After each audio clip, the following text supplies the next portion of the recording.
لك أن تتخيل عزيزي المدريدي إن بيريز مرضيش يجدد للراجل ده، وساب لنا في الفريق شوية معاتيه في نص الملعب، آخرهم يلعبوا في موناكو. لوكا مودريتش صاحب ال40 سنة أفضل من تشاوميني وكافامينجا وألدا جولير، هما التلاتة على بعض كده لو جمعتهم.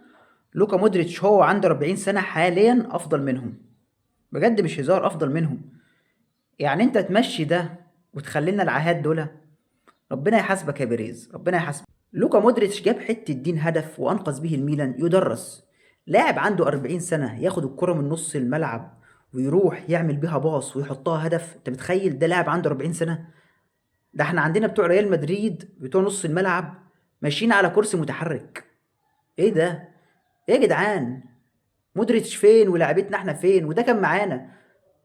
بيريز معرفش انا دماغه كانت فين لما مشى واحد زي ده، كبير في السن بس بيدي، والله بيدي.